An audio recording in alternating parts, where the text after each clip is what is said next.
Manifiéstate. No es una palabra en Zoom cuando la gente tiene la cámara apagada y uno no escucha, sabe si está ahí o no. Le provoca a uno decir, manifiéstate si estás ahí. Porque ahora con este asunto de no invasión al hogar, entonces en las conexiones de Zoom se mantiene la lámpara apagada, no, la lámpara no se apague, la cámara apagada. Y a veces no sabe si está o no está, ¿cierto? Le provoca a uno el manifiéstate. ¿Estás ahí? Das 3 golpes si estás. Pero también manifiéstate es una palabra de como que esperamos algo de alguien, ¿no? Manifiéstese pues. Y es una palabra muy recurrente en Navidad o cuando se espera que alguien gaste algo, ¿no? Esperamos que se manifieste algún día, ¿no? A algunos les cuesta trabajo manifestarse en ese sentido.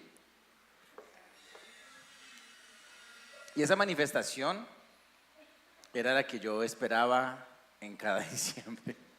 Que alguien se manifestara. Pero no había manifestación. Habían otro tipo de manifestaciones muy tristes que hacía de la Navidad algo muy triste para mí. Y por eso creo que no era el único niño que celebraba Navidades tristes. Creo que de alguna manera esa tristeza acompaña, no debería, pero muchas veces es un sentimiento conectado con diciembre. Yo lo superé en la iglesia, lo superé aquí, pero es muy común ver cómo aflora la tristeza en estas épocas. En el caso mío era por una cantidad de cosas, pero recuerdo una escena donde salgo y veo a todos los chicos de la cuadra estrenando su ropa, sus juguetes. Y alguien muy cercano a mí llegó a mostrarme, me acuerdo en ese entonces, el pantalón acanalado. Era lo último en guarachas en ese momento. Y me dijo, ¿y a usted qué le dieron? Y yo, pues yo no estaba acostumbrado a que nos dieran. No nos daban, porque había una enfermedad en la casa, que era el alcoholismo. Por eso si alguna de las cosas que deberíamos echar fuera, así como lo hicimos en la canción, como lo hizo muy expresivamente Lili mientras cantaba, es echar fuera el licor de los hogares y de las navidades y de los diciembres. Porque por causa del licor, el licor captaba todos los recursos de la casa. Se iban para allá. Por eso no es bueno el licor. Jamás será bueno y debería ser algo que no aceptamos en Navidad. Y por eso, esta era una de las razones, porque había una adicción, y cuando hay una adicción, esa carcome todo. Se nos robaba el licor, todo lo que era para nosotros. Sin embargo, creo que lo que más hizo falta fue alguien que nos enseñara que la clave no está en recibir, sino en dar. Ese manifiéstate que esperaba yo de niño era el poder recibir algo, pero la clave no está en recibir, sino en dar. Adriana nos enseñaba, o más bien la palabra que compartió Adriana el miércoles, de que la clave es dar y de cómo todos tienen algo que dar. Y la Navidad tiene que ver con que Dios dio, pero que también los seres humanos podemos dar, y vemos a cada persona en el texto que se compartió dando, y eso es algo muy importante, porque más bienaventurado es dar que recibir. Así que la clave es dar. Anoche venía subiendo con mi familia allí por la Plaza de Toros y nos detuvimos a comprar una botella de agua en el D1, porque ahí es más barata.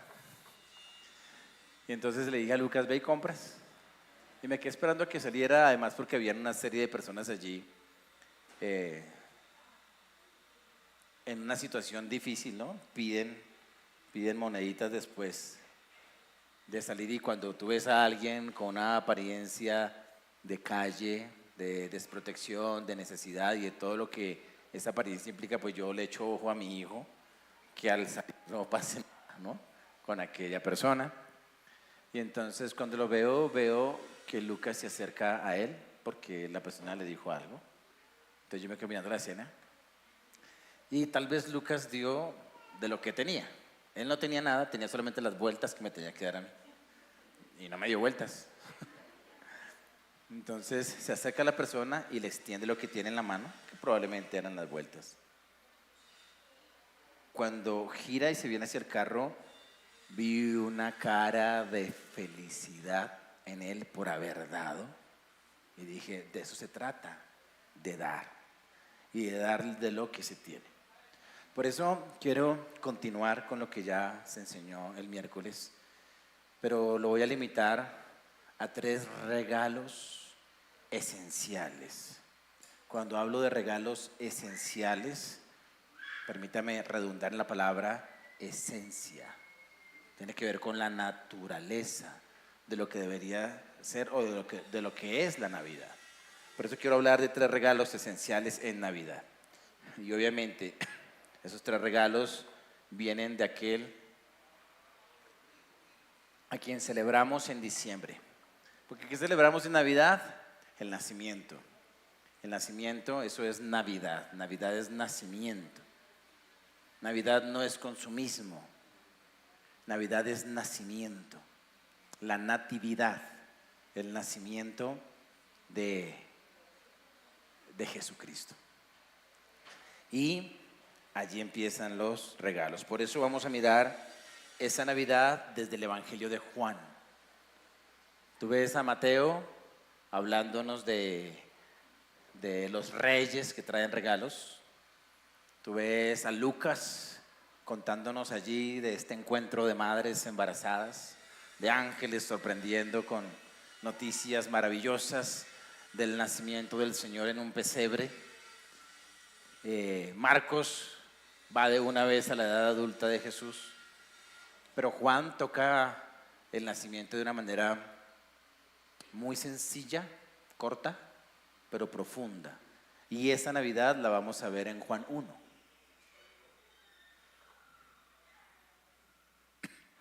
Versículo 14.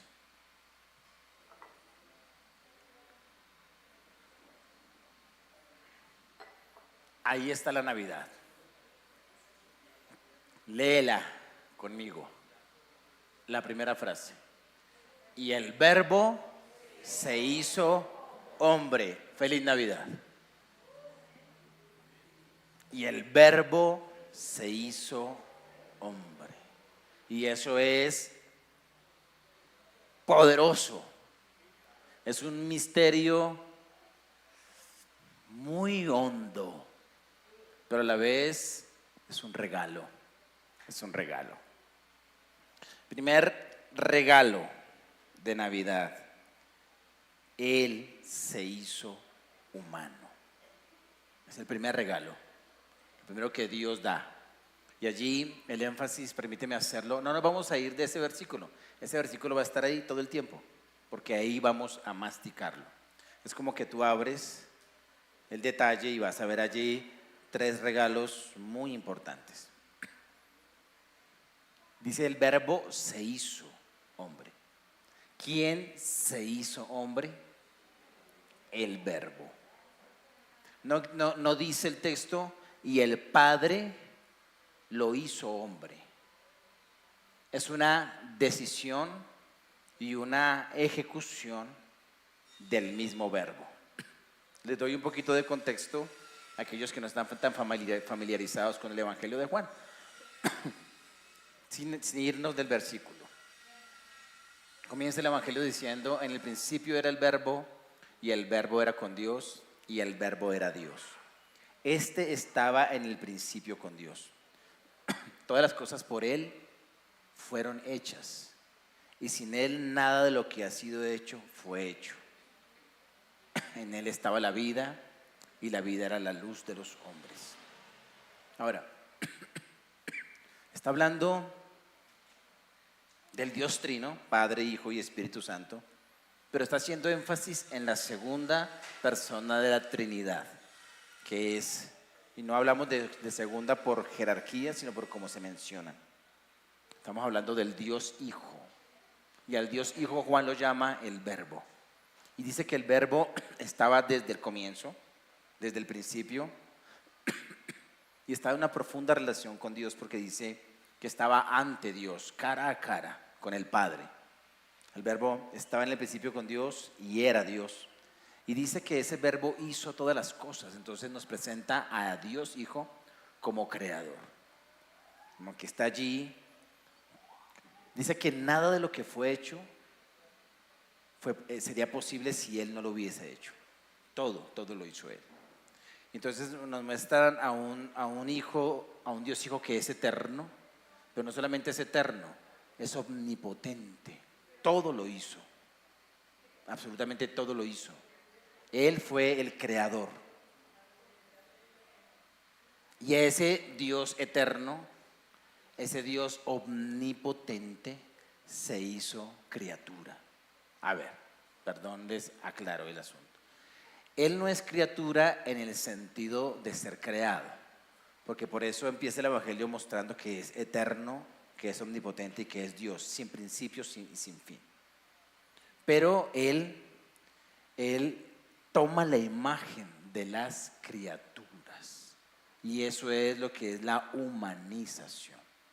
La humanización es el inicio de una nueva experiencia para Dios mismo. Es el inicio de la vida humana. Aquí estamos viendo, y el verbo se hizo hombre y habitó entre nosotros. Ese se hizo hombre es el comienzo de la humanidad del eterno Dios Hijo.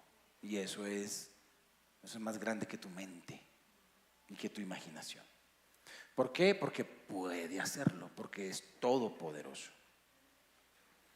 Primer regalo que encontramos en Navidad, y es la humanización. Pero permíteme, te coloco una palabra allí paralela para que lo interpretes como regalo, y es sacrificio. Sacrificio. Porque sacrificio es dar algo, no tiene que ver con dar de lo que no se tiene. El sacrificio, que a la vez ponlo como ofrenda, porque en esencia los sacrificios son ofrendas. No se da de lo que no se tiene, se da de lo que se tiene, y como se tiene, se puede dar. El Dios Hijo se hace hombre porque puede hacerlo. Ahora, ¿por qué es sacrificio? Porque no es cómodo hacerlo.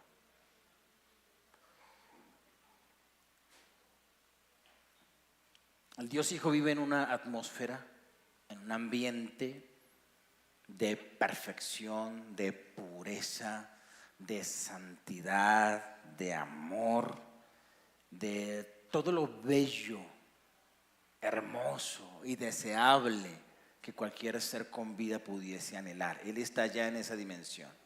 Y venir a la tierra a hacerse humano es un cambio muy drástico, muy drástico. No cabe en la cabeza.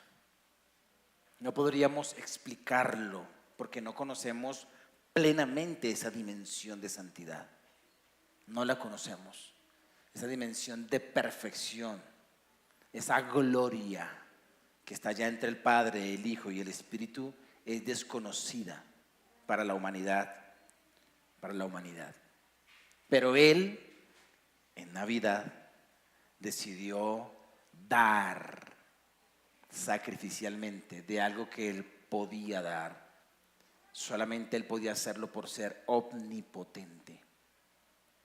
Entonces toma la imagen de las criaturas que Él creó, se pone en la posición. La razón de este sacrificio, de este regalo, es el amor.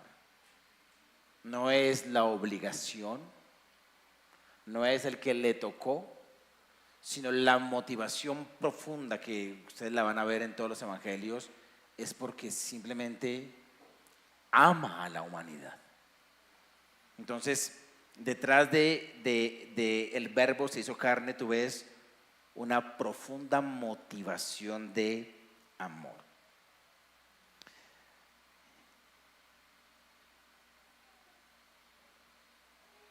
En ese sentido, ¿qué debemos empacar nosotros en esos tres regalos que tenemos que imitar de ese versículo. Tenemos que empacar el dar de lo que tenemos con amor. El gran problema es que el consumismo, el materialismo, digámoslo así, el capitalismo, nos hace muchas veces enfocarnos en cosas que no tenemos y en comprar cosas para las cuales todo lo que se compra en el mundo tiene que ver con el dinero, no nos alcanza. Por eso las promociones de obténgalo en diciembre, páguelo en febrero. Te está diciendo, no tienes, pero te lo doy no regalado. Te lo doy con algunos intereses, porque no voy a perder plata, para que tengas ya lo que quieres, aunque no tienes para tenerlo. Dar regalos tiene que ver con dar de lo que se tiene y de lo que se puede dar.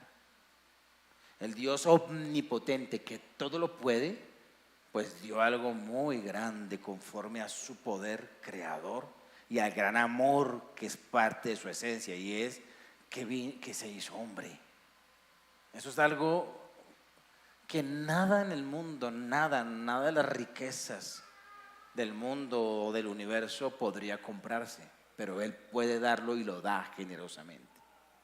Porque el amor da con generosidad, pero aplicándolo a nosotros tiene que ver con lo que nosotros tenemos y darlo con amor, porque la esencia debe ser el amor.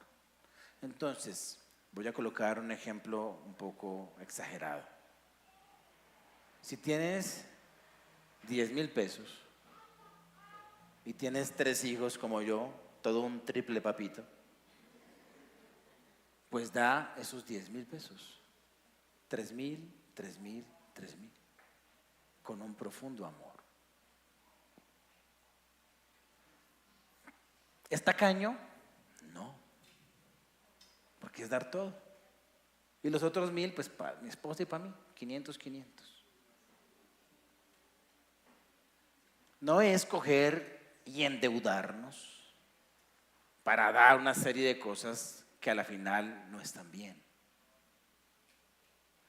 Y como todos están empacando regalos o pensando que dar, o de pronto algunos en la crisis de no tengo sino 10,000, puedes dar de lo que tienes. De lo que tienes debemos dar. Y podría no solamente contar historias, sino preguntarles a ustedes historias de detalles que han marcado su corazón, que no tienen mucho que ver con dinero. Y creo que cada uno tendría alguna historia que contar. Porque es que el amor no es limitado por el dinero. El amor va más allá. Yo recuerdo ver a mi mamita llegar siempre con algo envuelto, no en papel regalo, sino el papel ese brillante de aluminio. ¿Y qué se envuelve en el papel de aluminio? No solamente comida, el bocado.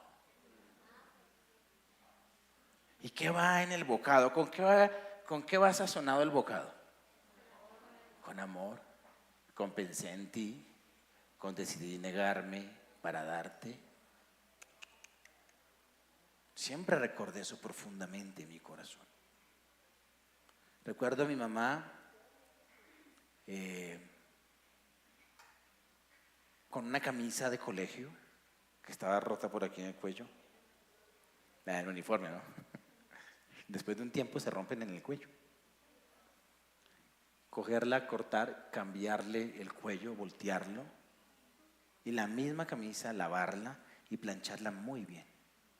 Y veo sus manitas planchando mi camisa y eso me dio amor. Siempre fue una imagen de amor para mí. No fue una imagen de pobreza, fue una imagen de amor.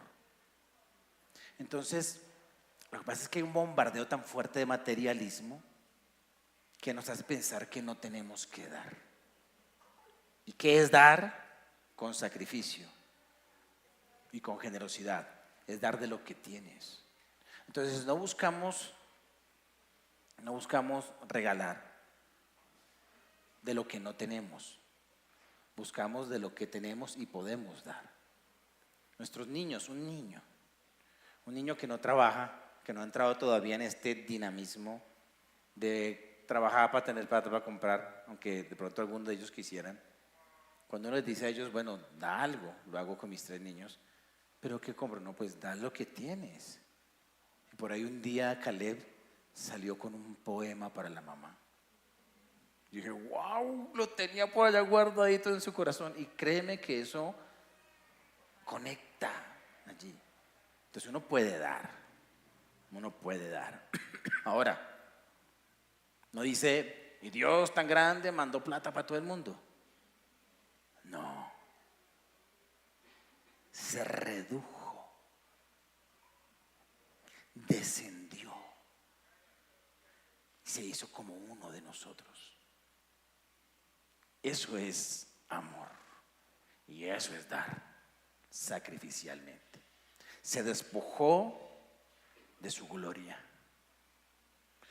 no de su esencia de Dios. No estamos viendo a un Dios que dejó de ser Dios, sino a un Dios que se hizo humano. Es un Dios, dentro de este dar, que se pone en los zapatos del otro, que se hace solidario de otros. Y dentro de este dar con sacrificio, la solidaridad tiene que ver con no solamente entender al otro, sino ponerse en el pellejo del otro. Literalmente vistió nuestra piel.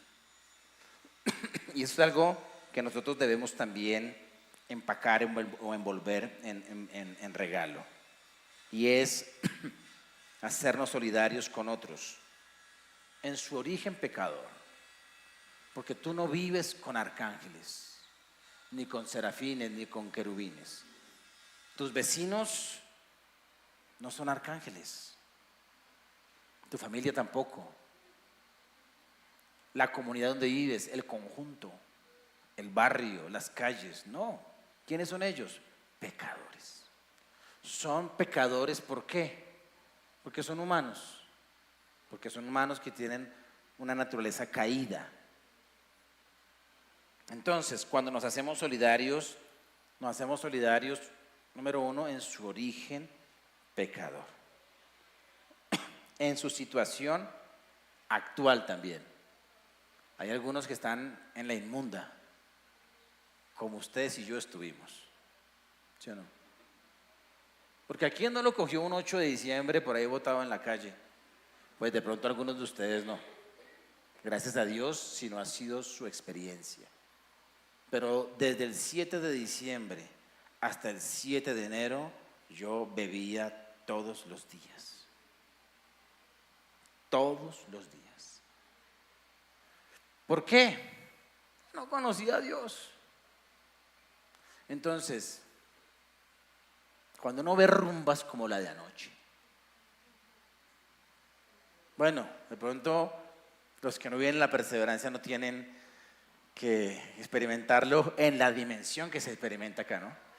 Porque aquí uno de los días más celebrados tradicionalmente en este barrio es el 7 de diciembre. Es algo cultural, no es una cultura buena, pero es algo que algunos quieren preservar a través de los siglos para que sea como una marca de la perseverancia. Y ustedes saben que hacen una cantidad de cosas peligrosas, ¿no? Tal vez algunos estuvieron sus casas cerca a donde hay tanto ruido y 2, 3, 4 de la mañana todavía escuchar por ahí cosas. Algunos tal vez no llegaron esta noche porque no pudieron dormir esta mañana. Otros están allí.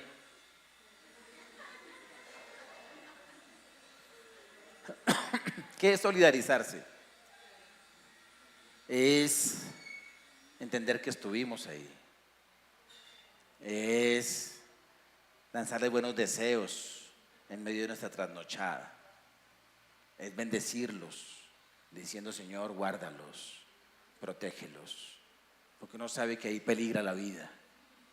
Muchas veces vi gente muriendo en una época como diciembre. Yo muchas veces estuve al borde, muy cercano a la muerte en la época de diciembre, pero hubo una oración de alguien que me guardó. Alguien por allá oraba por la juventud, porque vi la mano de Dios protegiéndome. Entonces, mientras yo anoche, menos mal, pues tantos años de entrenamiento me enseñaron a dormir con tanto ruido. Y en medio del: Señor, guárdalos, Señor, protégelos, Señor, guarda sus vidas, Señor, no permitas que el enemigo. ¿Por qué? Porque yo estuve ahí. Y sé que ahí hay pastores que todavía no lo son y que no lo saben, que tienen un guayabo horrible en este momento, pero que le van a servir a Dios. ¿Qué van? No salimos a solidarizarnos con ellos echando voladores de abajo para arriba, no. Ni echándonos unas copitas con ellos, lo que vamos a solidarizar, no. Eso no es solidarizarse, eso es contaminarse, eso es pecar. El Verbo se hace carne, pero nunca pecó. Nunca pecó. Jamás pecó. Entonces nos solidarizamos, pero no participamos de. Porque hay algunos que confunden solidaridad con... Quiero decirte que embriagarse es pecado. Tú dirás: ¿cuándo empiezo a embriagarme? ¿Con la primera o con la segunda? ¿Cuándo empieza el pecado? Lo mejor es que te alejes del licor, más en nuestro contexto. Solidarizarse tiene que ver con entenderlos a ellos en su origen pecador, como nosotros, en la situación actual que están viviendo. Hay personas que necesitan de nuestra mano. Que nos llegaron muchas natillas a nosotros, pero hay alguien que no tiene natilla, entonces démosle natilla. Que el Señor te sorprendió con 3 mercados, pues hay alguien que no tiene mercado. Es solidarizarse con la situación actual de alguien. 1, con su origen pecador. 2, con la situación actual. Porque no todo mundo tiene en diciembre. Ahora, que si tienes algo que puedes compartir, mira quién tiene una situación actual a la que puedas tú solidarizarte. Y solidarizarnos con la etapa de crecimiento espiritual. Yo me convertí en abril. Y la última vez que me embriagué fue en agosto. Abril, mayo, junio, julio, agosto. 5 meses. Si me hubiese convertido en noviembre, de pronto mi primera Navidad hubiese sido... En mi primera Navidad yo descubrí que era libre del alcohol y que ya no me gustaba y que ya no lo quería. Ese fue un regalo que yo destapé de regeneración. Pero yo tengo que decir que cuando nací de nuevo no pude, como otros, vencer de una esa debilidad y que necesité misericordia. Entonces, venimos trabajando con algunas personas que no están aquí, porque todos los que están aquí van a estar juiciosos en la vida, ¿cierto? Bueno. Pero hay otros que de pronto, si tú ves a alguien flaqueando, solidarízate con el crecimiento, con la etapa en la que está. Porque cuando yo empecé a caer, con un corazón deseoso de no caer, porque una cosa es cuando el corazón desea y quiere y se hace loco, pero en mi corazón estaba el profundo deseo de no caer. Cuando caí, algunos me cayeron. Y hacerse hombre, ¿tú te imaginas al Hijo de Dios venir a caerle al caído? No. Él venía completamente preparado para ver a humanos luchando, en su propia fuerza con su carne. Él venía preparado para venir a enseñar y ver cómo no aplicaban lo que él les enseñaba. Él venía preparado para rodearse con personas acostumbradas al fracaso y que no saldrían del fracaso de una vez por todas. Por eso el fracaso de sus cercanos no lo sorprendió, ni lo deprimió, ni dijo, ay, ¿yo para qué vine? Porque él entendía que irían creciendo gradualmente. Hacerse humano y dar sacrificio tiene que ver con eso, dar de lo que tienes a otros con generosidad, solidarizarte con otros y un regalo maravilloso en este humanizarse es aceptar el envío. Si algo tienes que empacar tú en un papel regalo, es decirle amén y sí al envío. Porque Jesús dijo, como el Padre me envió, yo te envío. ¿Y cómo el Padre envió a Jesús? Humanizándose. Entonces, no hay otra forma de envío en el Evangelio de Juan que no sea esto, hacerte carne, humanizarse. Como el Padre me envió, yo te envío. La Navidad es el inicio como hombre del Dios Hijo, que no tiene principio ni tiene fin, pero que como humano necesitaba un principio. Ahí tú estás viendo el principio del Dios hombre. Siempre ha sido el Dios Hijo, pero ahí comenzó el Dios hombre en Navidad. Fue el inicio, no fue el todo, fue el inicio. Allí Él se hace dependiente, Él se limita voluntariamente y comienza a crecer como humano y a vivir como humano, sin pecar. Sufrió todas las dificultades, las limitaciones, las tentaciones, dolor físico, hambre, sed, cansancio, y su humanidad termina, o más bien continúa su humanidad hasta la cruz, en todas las vivencias. Y allí en la cruz, entonces, ejecuta el sacrificio. Es muy interesante cómo, si el asunto fuera que el Señor sacrificara a alguien inocente o este inocente se sacrificara, podía haberlo hecho en la adolescencia, ¿cierto? No había pecado y podía ir a la cruz diciendo muero por los pecadores. ¿Y era válido el sacrificio? Sí. Pero hasta los 33 años. ¿Por qué? Porque el regalo implicaba vivir entre nosotros. El sacrificio implicaba no solamente hacerse hombre, sino servir. Dice que el Hijo del Hombre vino para servir y dar su vida. Pero antes de dar su vida, servir. Para modelarnos una vida. Por eso dice el texto, en Él estaba la vida y la vida era la luz de los hombres. La vida de Jesús ilumina tremendamente lo que es Dios y el plan de Dios.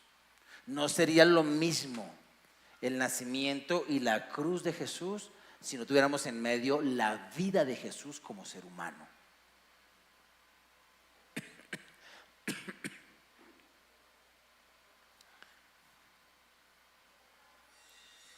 Mostrando quién es el Dios Hijo,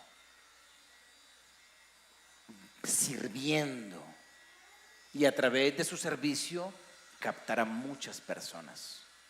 Él dice, así como el Padre me envió, yo los envío. Han nacido de nuevo y aún no van para el cielo. ¿Por qué? Porque tienen que vivir como hijos de Dios. ¿Para qué? Para que otros puedan venir a Él. En síntesis, ¿qué es la Navidad?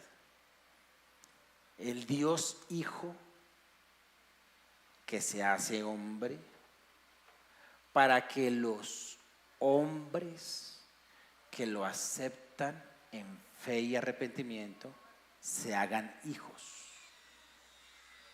El Dios Hijo que se hace hombre para que los hombres que lo aceptan en fe y en arrepentimiento se hagan hijos. El Dios Hijo que toma la humanidad del humano que se perdió, que se distanció de Dios, que perdió su posición original en la creación, toma esa posición para restaurarlos nuevamente a la posición de hijo. Por eso era el Hijo el que tenía que venir. Porque la posición original del ser humano y el deseo de Dios es que el ser humano fuera hijo de Dios, como lo es el Dios Hijo. Pero como lo perdió, es el Dios Hijo quien viene para modelarnos cómo es ser hijo de Dios. Y después entregando su vida y diciéndonos, el Padre quiere arrepentimiento, reconciliación, cree, ven. Entonces cualquier ser humano puede hacerse hijo de Dios. Y no hay nada, no hay un regalo más grande que tú puedas aceptar que el decir, Señor, yo quiero continuar con lo que tú empezaste cuando el Verbo se hizo carne. Y es anunciar lo que hiciste y el para qué lo hiciste. Que la Navidad la gente sepa que Dios hizo de todo, dio el mayor regalo para que cada persona pueda volver a ser hijo de Dios. O más bien, ser hijo de Dios. Porque lastimosamente cuando nacimos pecadores, no nacimos hijos de Dios. Y esta es una gran situación en Navidad, que hay una cantidad de personas que no son hijos de Dios. Pero Dios quiere que sean hijos de Él. Y Navidad es recordar que el Dios Hijo se hizo hombre para que los hombres puedan ser hijos de Dios nuevamente. Y no pueden hacerlo o saberlo o entenderlo si tú en vida, con ese cuerpecito que tienes, vas, te acercas, abres tu boca y les enseñas lo que verdaderamente significa el nacimiento y la vida del Hijo de Dios. Entonces, algo que debemos empacar y no tiene que ver con dinero es que tú digas, amén, Señor. Como el Padre te envió, entiendo que tú me envías. Voy a hacerme piel en otros. Amén. Luego dice el texto, y habitó entre nosotros. Allí la palabra para habitó es tabernaculizó. Hizo tienda, puso su tienda de campaña, se metió dentro de ella para estar entre nosotros. Y para eso tienes que irte a la imagen que muestra el deseo de Dios de siempre habitar en medio. En el Antiguo Testamento, cuando Dios le ordenó a Moisés construir el tabernáculo de acuerdo al diseño que Dios le daba. Un diseño que tiene muchos protocolos. Todos los protocolos del tabernáculo, los materiales, las medidas, el orden de las cosas, los sacrificios que implicaban el tabernáculo, eran protocolos de protección, de seguridad, para que un Dios santo con toda su gloria, su poder, su potencia, su santidad, no hiciera daño, estrago en el humano pecador. Porque la santidad y el pecado son totalmente contrarios e incompatibles. Y la santidad es superior al pecado. La justicia es superior a la injusticia. Y entonces cuando estas dos se encuentran, literalmente, la una extermina a la otra. Es diferente con las enfermedades que nos dan, porque a veces hay enfermedades que vienen tan fuertes que nada del sistema inmunológico del ser humano puede resistirla y termina alguna enfermedad matando nuestra vida física. En Dios no es así. Su esencia es completamente incorruptible y no aceptará ningún tipo de virus. Así como tú ves que el sistema inmunológico se activa para matar literalmente lo que viene a terminar con su vida, así mismo la santidad de Dios. La santidad de Dios repele completamente toda maldad, toda injusticia. Entonces, mirando el pecado como algo, como lo que es, algo horrible, terrible, y aquí la santidad y el poder de Dios, viene aquí, pan, y esto muere, y esto vive para siempre. Porque eso es, el pecado es muerte, y jamás podrá resistir la santidad de Dios. Entonces, Él quiere habitar en medio de un pueblo, de un mundo que se hizo pecador, y de un pueblo a quien escoge, que es Israel inicialmente, y todos son pecadores. Si Él aterriza de una vez en protocolos, todos mueren, sin remedio. Todos mueren por la misma santidad de Dios. Entonces, todos los protocolos del tabernáculo son para que Él pueda habitar sin que el pueblo sufra estragos. Y hay una serie allí de protocolos de justicia y de protocolos de santidad para que Él pueda estar lo más cerca posible a su pueblo. Por eso el tabernáculo iba en el centro. ¿Y qué muestra eso? Que Dios no tiene dónde vivir. ¿Cómo que no? Él está ya en su trono, Él no necesita hacer eso, pero su deseo de comunión hace que venga y habite. Sin embargo, esa cercanía, aunque era lo mayor que se podía lograr, estaba limitada. Porque dice que vino Él, llenó el tabernáculo cuando estaba listo y su gloria llenó el tabernáculo, pero la gente tuvo que estar lejitos, lejitos cada uno en su tienda. Y cuando tú miras la escena es aterradora. El monte se mueve, hay fuego, hay una serie de cosas que uno diría, yo como que mejor me hago lejitos. Tal era el asunto que le decían a Moisés, dígale a Dios que hable con usted. Y luego usted viene y habla con nosotros, pero con usted porque es la omnipotencia de Dios. Y luego suelta las normas de justicia. No matarás, no tendrás dioses ajenos delante de mí. Honra a tu padre y a tu madre, no mientas, no robes. Y al otro día algunos, o al poco tiempo algunos diciendo mentiras. Era un asunto de la santidad y la justicia, tratando de tener cercanía con un ser humano pecador. Muestra ese deseo de comunión de Dios, pero también muestra la distancia que había que tener. Así que esa comunión directa y personal, el que más puede disfrutar de eso en el Antiguo Testamento es Moisés. Y Moisés, que iba en un proceso de santificación diferente al del pueblo, tenía tanto deseo de Dios que le decía, Señor, muéstrame tu rostro, quiero ver tu gloria. Así me mate. Porque era tan indescriptible lo que la comunión con Dios le brindaba, que él quería más de eso, así muriera bebiendo de eso. Es un deseo genuino. Él quiere más de Dios, así Dios lo mate. Entonces Dios lo sube a la cumbre del monte y le dice, no te puedo mostrar mi rostro, no te puedo mostrar mi gloria como tal, así pleno no, pero te voy a dar para que veas mi gloria, que es tu oración. Vas a ver mi espalda. Entonces dice el texto que le mostró la espalda de Dios. Y cuando vino Moisés, vino allí con el rostro resplandeciente del reflejo, y luego muchos cayeron muertos por ese reflejo. Así es el asunto. Pero entonces, aquí dice que Dios no se quedó allá, sino que Él dijo, quiero un tabernáculo que permita más cercanía, más comunión. Entonces se humaniza y ese cuerpo se convierte en su tabernáculo. Por eso ese habitó, tabernaculizó entre nosotros. Es de una manera mucho más directa.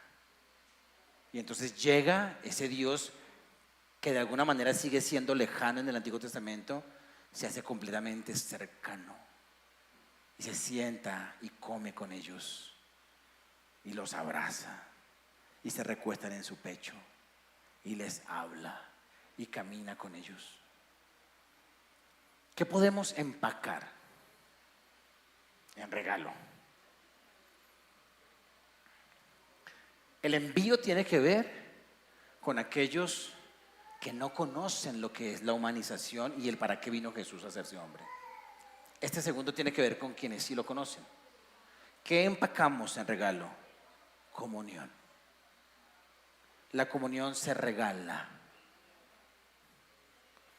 La comunión uno no se la gana. La comunión se obsequia como regalo. La comunión no se demanda, la comunión se ofrece. Si alguno viene buscando amigos, quiero decirte que es un buen lugar la iglesia para tener amigos profundos. Pero el que quiere ser amigo debe mostrarse amigo. Entonces, cuando yo entiendo la comunión, entiendo que debo dar comunión. No me espero a que alguien llegue pues a abordarme, sino que entendiendo que para eso viene el Señor, entonces voy a ofrecer mi amistad, voy a ofrecer mi relación, voy a ofrecer la comunión. Porque lo que viene Dios a darnos como regalo es comunión. Ahora, es muy poderoso que el Señor dio comunión antes de la crucifixión, antes de la resurrección. Es decir, vino y comulgó con pecadores, no con gente perfecta. Dios creó al ser humano perfecto, pero este por la caída se hizo imperfecto.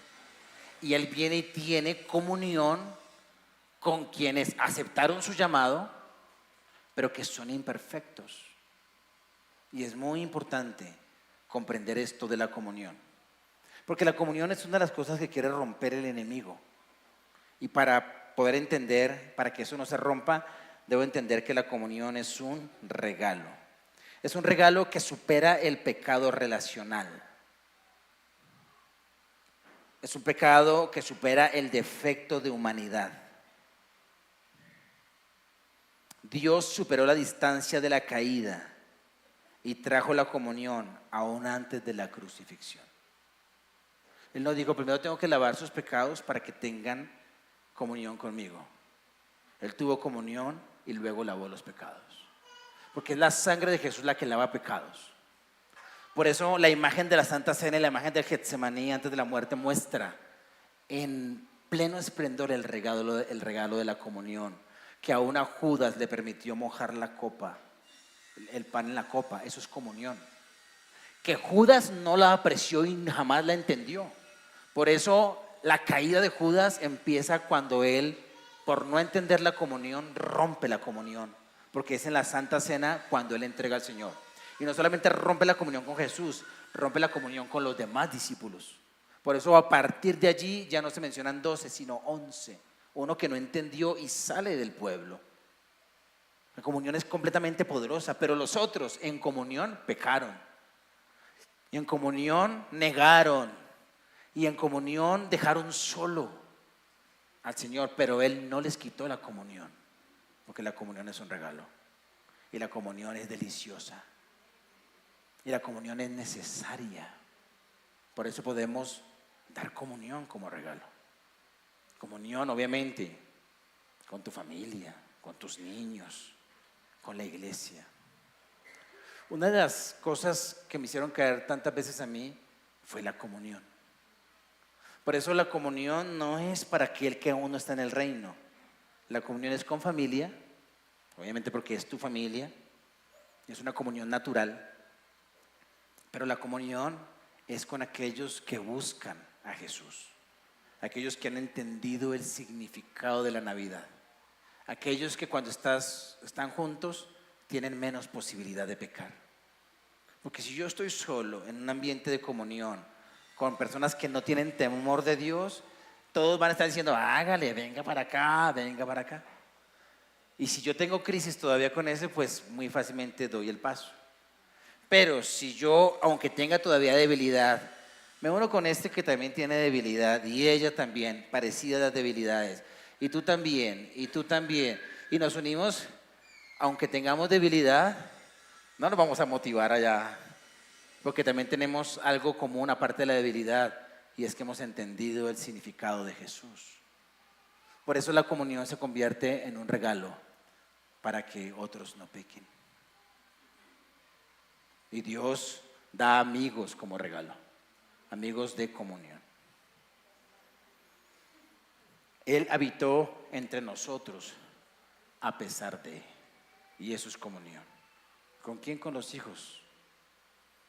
Y número 3, dice, y hemos contemplado su gloria. Mira cómo esta comunión y este Dios que vino a hacer su tabernáculo, salió de él una gloria que no hizo daño, que no rompió, una gloria maravillosa. Siempre la gloria hacia un lado al pueblo. El tabernáculo fue lleno de la gloria y la gente tuvo que irse para atrás. Cuando Salomón inaugura el templo, por decirlo así, dice que descendió el Señor y habitó, y por la gloria aún los sacerdotes tuvieron que salir. Pero aquí esta gloria no aleja, esta gloria acerca, esta gloria atrae, esta gloria permite. La gloria que corresponde al Hijo unigénito del Padre. ¿Y cuál es esta gloria? Que fue lo que, ese resplandor que vio Juan, que los atrajo y los cambió. Se llama gracia y verdad. Vimos su gloria. ¿Y cómo menciona su gloria? Con gracia y con verdad. La gloria del Antiguo Testamento, aparece Dios allí, una manifestación de su poder impresionante, y luego sale este nivel de gloria. No tendrás dioses ajenos delante de mí. Honra a tu padre y a tu madre. No mientas, no robes, no codicies en el terreno del corazón, porque la codicia empieza en el corazón. Y empieza una lista de las cosas que uno no debe codiciar. Entonces sale en ese nivel de gloria la ley de Dios, que es buena y que llama al hombre a la justicia y a la santidad. Pero en la gloria que trae el unigénito de Dios aparece la gracia, que es superior a la ley. Pero no es una gracia que hace caso omiso de la ley, es una gracia que trae consigo la verdad también de la ley. La verdad que nos hace libres, la verdad que no tolera el pecado, la verdad que en su conjunto pleno debe ser nuestra fe, porque la fe viene por el oír, y el oír la palabra de Dios, que es la verdad. Entonces, viene una gracia que hace cercano al que no era cercano, al pecador. Y esta gracia es el regalo inmerecido de Dios del perdón de pecados continuo, pero también a la vez una verdad que construye nuestra fe y que nos libera, que empacamos como regalo. Tienes que hacerte un regalo a ti mismo. Empaca en un regalo, llévalo allí a la mesita, a la habitación, y empaca para ti gracia y verdad. Gracia y verdad para ti como humano, porque tú como humano no necesitas juicio. ¿Te lo mereces? Sí. Cuando tú dices, yo no debería, y yo aquí debería, por el pecado, por las fallas, sí, te mereces el juicio, pero eso no es la gracia. La gracia es cuando Dios te da lo que no te mereces, y cuando quita de ti lo que te mereces, que es el juicio. Entonces Dios no te da como regalo juicio, Dios te da como regalo gracia, y tú debes empacar y tomar gracia para ti.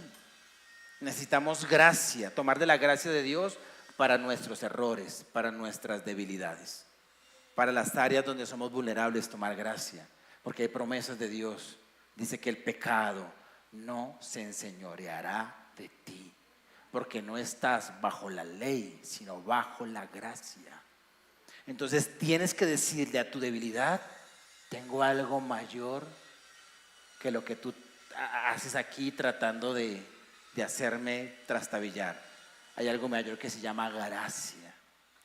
La debilidad que tengas, el apóstol Pablo, cuando habló de su debilidad, dijo, le he dicho a Dios que me la quite, pero Dios ha dicho, bástate mi gracia. La gracia es superior a la debilidad y tienes que recordártela todos los días. Soy del pacto de la gracia. La gracia de Dios vino sobre mí. Y la gracia es perdón continuo. Pero no dejes la gracia solita, porque el Señor no manifestó su gracia sola. Gracia y verdad. Porque es la verdad la que hace que el pecado salga de tu mente y de tu corazón. ¿Dónde se incrustan las cosas que nos hacen pecar? En la mente y en el corazón. ¿Cómo son quitados de ahí? Con la verdad.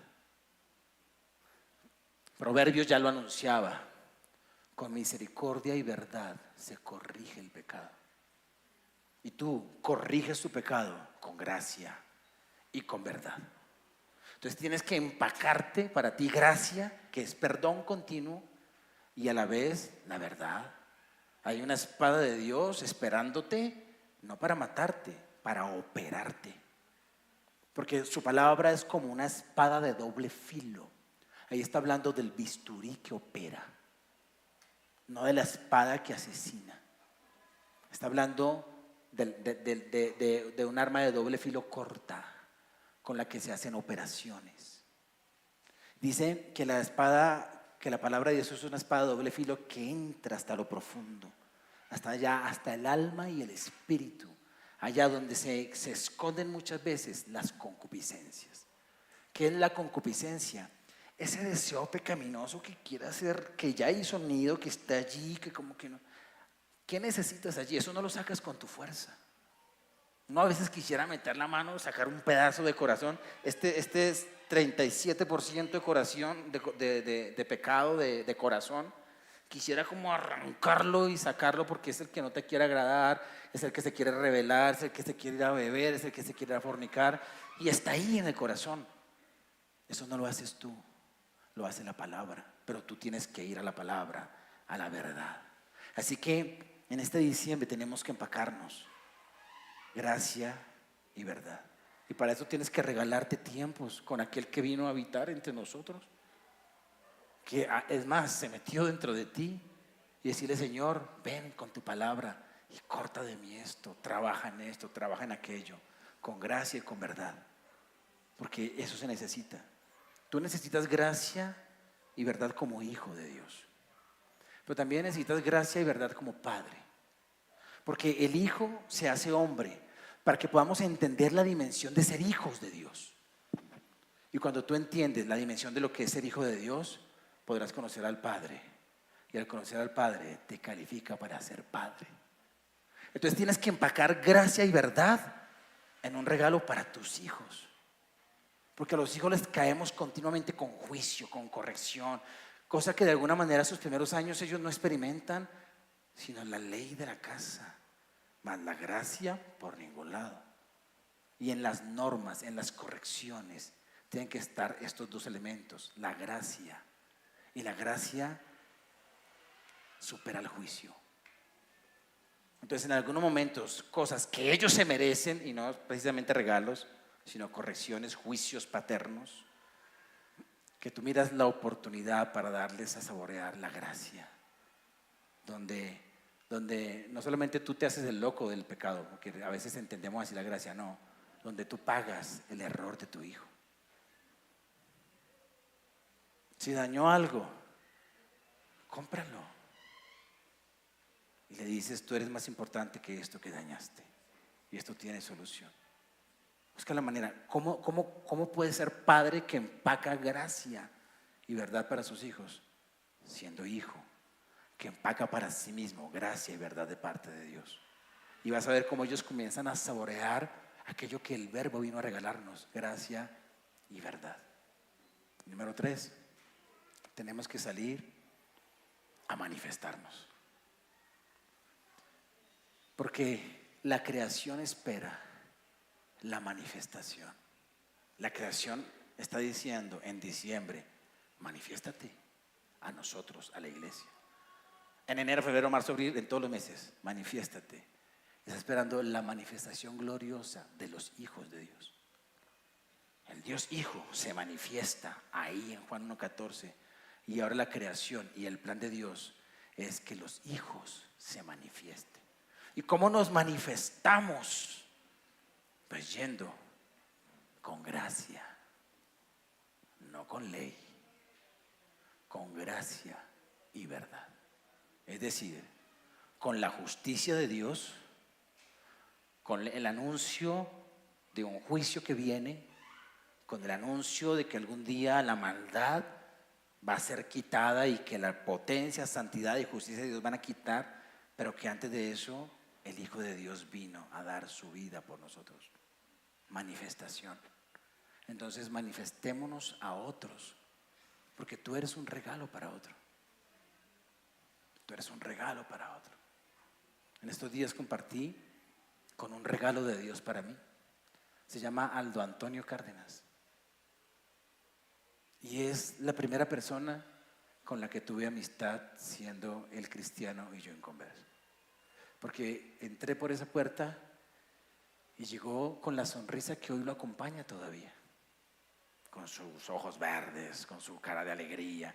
Una alegría genuina de que yo hubiese entrado un extraño a ofrecer su amistad, a ofrecerme relación y a empezar a darme la palabra. Fue un regalo de Dios para mí. Así que tú eres regalo de Dios para otro.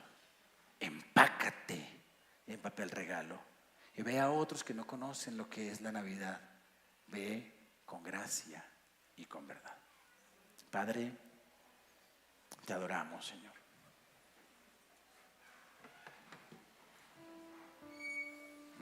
Me he pasado 4 minutos de nuestro horario habitual, pero pueden regalarme otros minutos para que oremos. Y el Verbo se hizo carne y tabernaculizó entre nosotros y vimos su gloria, gloria como del unigénito del Padre, lleno de gracia y de verdad. Dile a Dios, gracias por venir a tabernaculizar. Dile a Dios, quiero tabernaculizar contigo, porque esto es el cristianismo. Entender que nosotros también estamos en una tienda, en un tabernáculo temporal en el cual Cristo está ahora y que queremos caminar como Él caminó. Tú puedes decirle a Dios hoy, el pecado no se enseñoreará de mí. Tú puedes decir, Navidad no va a ser una época en la que yo me sienta vulnerable al pecado, sino Navidad va a ser una época en la que yo recuerde que el Hijo de Dios se hizo hombre y venció el pecado que se había pegado en nuestra humanidad para mostrar lo que es verdaderamente ser un ser humano. Dile a Dios, gracias por el mayor regalo que es Cristo. Gracias por la comunión, gracias por solidarizarte con mi humanidad y gracias por enviarme. Dile a Dios, quiero ser gracia para otros. Ora por lo que la creación está esperando y es la manifestación gloriosa de los hijos de Dios. La creación está esperando la manifestación tuya. Tus vecinos están esperando la manifestación tuya. Tus amigos de empresa, de estudio, la gente que tal vez te encuentres una sola vez en la vida, están esperando. En el fondo de su corazón hay un deseo de Dios, manifiéstate. Y Dios lo va a hacer a través del Hijo. Lo hizo a través del Dios Hijo, ahora lo hace a través de los hijos de Dios. Porque vimos su gloria del unigénito del Padre.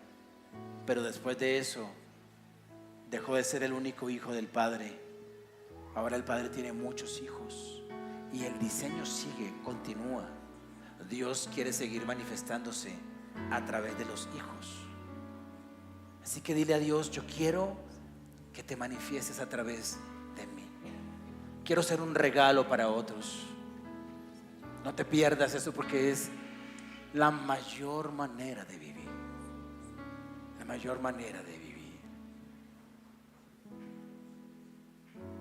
Sal con esa determinación de este lugar. Di, Señor, voy a ir a empacar estos 3 regalos esenciales: el sacrificio, de ponerme en los pies del otro.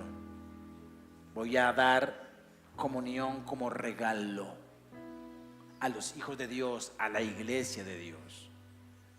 No esperes solamente que alguien se relacione contigo. Ve tú a relacionarte con otros, porque para eso fuiste creado. Y dile: Señor, voy a dar gracia y verdad, aceptando el envío. Esos son los regalos esenciales de la Navidad. Muchas gracias, Señor. Amén. Amén. Toma tu lugar. Vamos a hacer dos cosas más que tienen que ver con dar. Toma tu lugar, por favor.